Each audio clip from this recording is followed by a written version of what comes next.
I'm Steve, this is my wife Sheena, my mother-in-law Nellie, and your piper this evening is our cousin Ben, all the way from Dundee.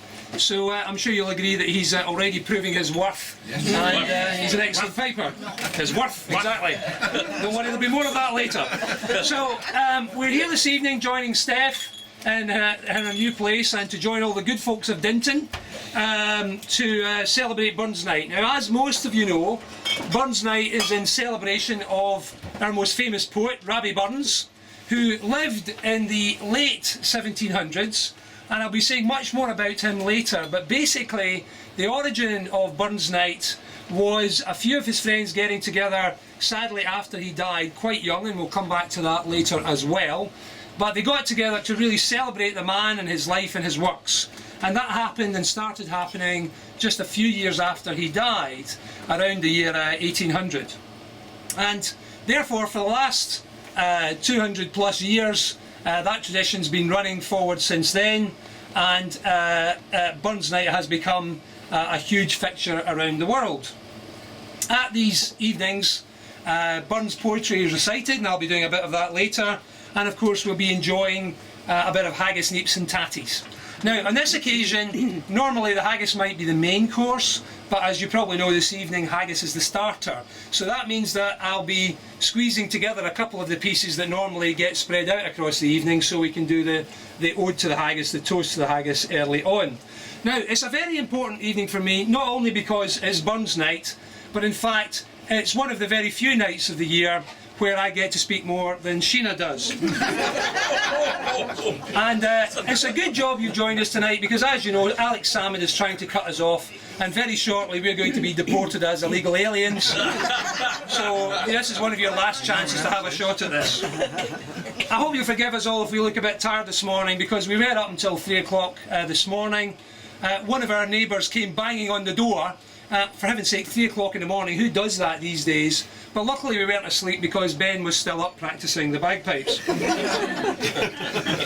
So, this evening what we're going to be doing is squeezing through a few things, and as I say, a few of them will be a little bit shorter than normal, because the haggis is the starter. So when Ben's been piping you in, I'm just about to do the Selkirk Grace, which is the traditional opening of the evening, a very short poem. And then about around 7:15, so a few more minutes to drink and be merry, and then I'll be getting you to sit down, and Ben will pipe in the haggis, and Stephanie, you're going to be showing it around, I think?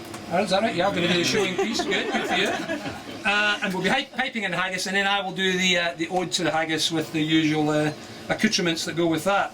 A bit later on I'll be doing what's called the Toast to the Immortal Memory of Burns, and that's when I'll tell you a little bit more about him and what he did and some of his other poetry, etc.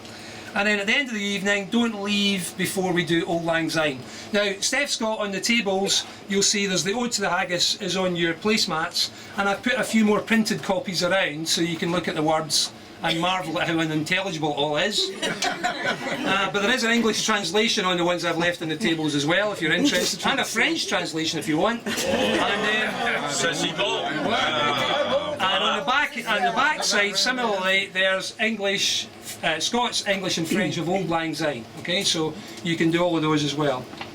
So that's the start of the evening. As I say, to get us started, I'll just quickly do the Selkirk Grace, which goes very shortly and simply like this. Some hae meat and cannot eat, and some would eat that want it. But we hae meat and we can eat, and so let the Lord be thanked. Amen. Amen. Okay, welcome folks, one and all.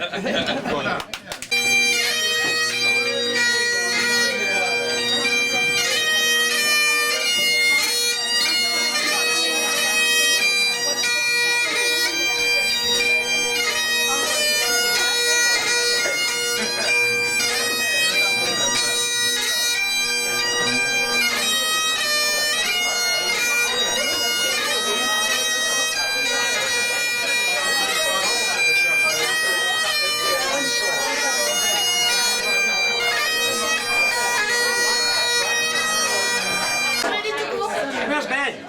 Oh, is that right?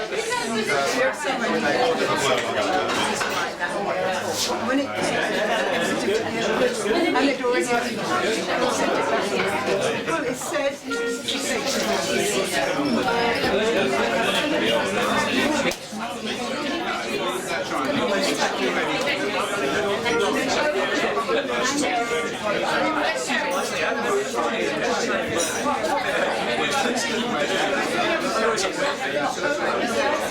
Should do myself.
Again to Ben for vibrating everyone's internal organs so beautifully. And in case you didn't know, what is the difference between a bagpiper and a walrus?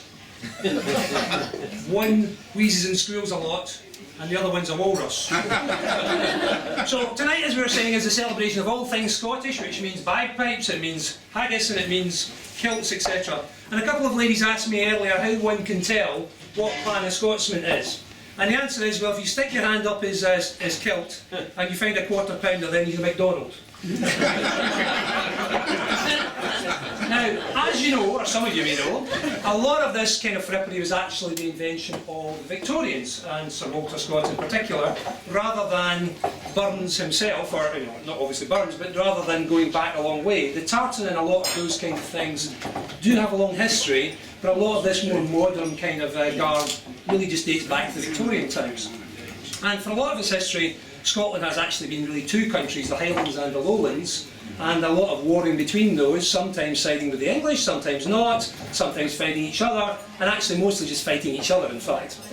Giving rise to quite a lot of tension still between the Highlanders and the Lowlanders, and a lot of jokes, including sheep type jokes like, what is the difference between a Highlander and Mick Jagger? Well, Mick Jagger says, hey you, get off of my cloud, whereas a Highlander says, hey MacLeod, get off of my you.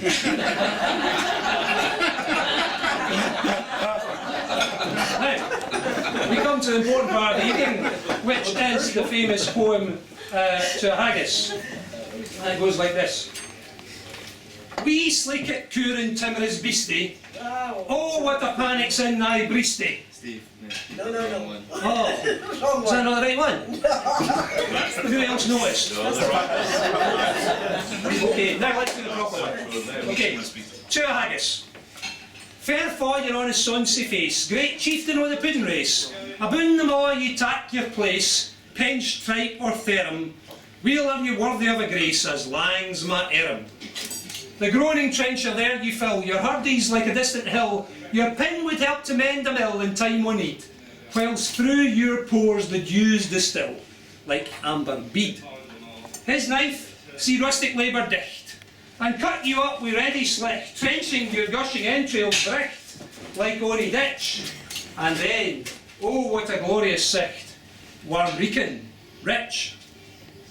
Then horn for horn they streach and strive, deal take the hindmost on they drive, till all their wheel swelled kites belive are bent like drums. Then old Goodman mace like to rive, we thank it hums. Is there that o'er his French ragout, or olio would staw a sou, or frick as he would mak her spew with perfect scunner, looks down with sneering scornful view on such a dinner. Poor devil see him ere his trash, his feckless as a withered rash, his spindle shank a good whiplash, his knave a net, through bloody flood or field to dash. Oh, how unfit! But mark the rustic, haggis fed, the trembling earth resounds his tread, clap in his welling eve a blade, he'll mak it whistle, and legs and arms and heads will sned, like taps o' thistle. Ye powers wha mak mankind your care, and dish them out their bill of fare, old Scotland wants nae skinking ware that jops in luggies. But if you wish her grateful prayer, gie her a haggis. Ladies and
that, and talks about what happens. It's not actually by Burns, it's by someone in the style of Burns, so I'll do it in that kind of style. I'm going to have to read this one because I don't know off by heart. But it's called To a Fart. Oh, with a sleek it's horrible beastie, lurks in your belly after the feastie. Just as you sit down amongst your kin, there starts to stir an enormous wind. The neeps and tatties and mushy peas start working like a gentle breeze. Soon the pudding with a sonsy face will have you blowing all over the place. No matter what the hell you do, everybody's going to have to pay. Even if you try to stifle, it's like a bullet out a rifle. Wait for it. Hold your bum tight to the chair. Try to stop the leaking air. Shift yourself from cheek to cheek. Pray to God it doesn't leak. But all your efforts go asunder. It comes like a clap of thunder. Ricochets around the room, mich to me a sonic boom. God Almighty, it fairly reeks. Hope I haven't soiled my breeks. Tay the bog a better scurry. Oh, what the hell, it's no my worry. Everybody round about me's choking. One or two are nearly boking. I'll feel better for a while. I can't help but raise a smile. Where'er you go, let your wind go free. Sounds like just the job for me. What a fuss at Rabbie's party over the sake of when we farty.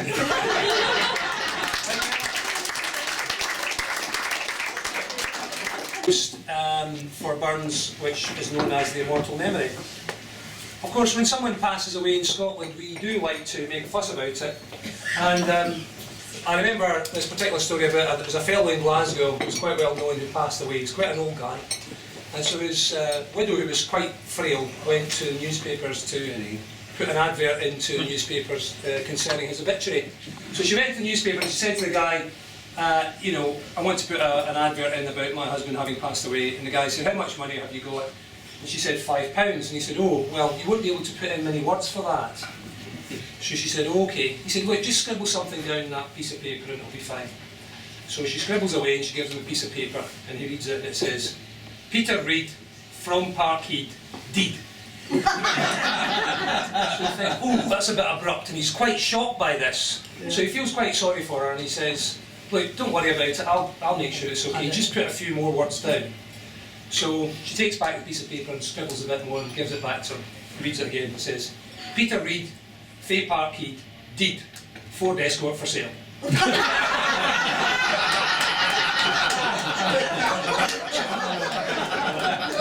That's the sort of joke that gives us Scots a bad reputation. Because it implies that we're tight, as in, how many Scotsmen does it take to change a light bulb? Och, it's not that dark. Or did you hear about the Scottish kamikaze pilot? He crashed his plane into his brother's scrapyard. But we're not tight, and Burns wasn't tight in particular. He was a very generous soul, and he was known for this. And in fact, of course, in his time, he was quite a poor individual, as many people were. And as an artist, as someone who was a poet, a writer of songs, etc., he couldn't make enough money, at least not for a long time, out of the poetry and the songs that he was writing. And so he made most of his living, meagre though it was, initially as a farmer, which was why he was known as the ploughman bard, and then later as a customs and excise man, in fact, which was a job he didn't want to do and didn't enjoy doing, but it kind of made some money for the family. So Burns Night this week has been celebrated in over 200 countries. There's probably no other event in the world that's as distributed as that. He's touched the psyche of a lot of people. And I think that's for a number of reasons. You can't put your finger on just one thing. But I think one thing, of course, has been the actual poetry and prose itself. And some great quotes have passed into common usage from Burns, and I'll come to some of them in a minute. But also the preservation of literature and culture and language, in Scotland in particular, of course. And things like the love songs. So you all know, my love is like a red, red rose that's newly sprung in June. My love is like a melody that's sweetly played in tune. So there were a lot of love songs like that that are very well known and have passed into the record. Also for philosophy, and again there are many well-known quotes. And for example, from To a Mouse, we had a version of that earlier, but one of the lines from that is perhaps one of his best-known lines, which is, the best laid schemes of mice and men go aft the glade, and leave us naught but grief and pain for promised joy. And you will all know that phrase, perhaps, without realising it was a Burns phrase. But perhaps most of all, he's known for his humanity. Probably no other poet wrote with such compassion for his fellow man. And here's an example. But ye whom social pleasure charms, whose hearts the tide of kindness warms, who hold your being on the terms, each aid the others. Come to my bowl, come to my arms, my friends, my brothers. And I think that's why he touched everybody so much, and why he's hit the psyche in the Scottish nation certainly, and why perhaps he's most celebrated around the world. But of course these days, it's also a great excuse for a party. And in particular, a party at the end of January when you've all just had the nasty credit card bill after Christmas. Sadly, Burns himself died, aged just 37, in 1796. The first Burns Night was held just 6 years later in his honour, and has been growing annually ever since. Folks, we can't but marvel at what he achieved in his life, and what he might have achieved if he had reached his full age of 10. So, please be upstanding, charge your glasses, whatever it is, hopefully it's not water, but whatever you've got. And this is the best toast that any Scotsman can make. I give you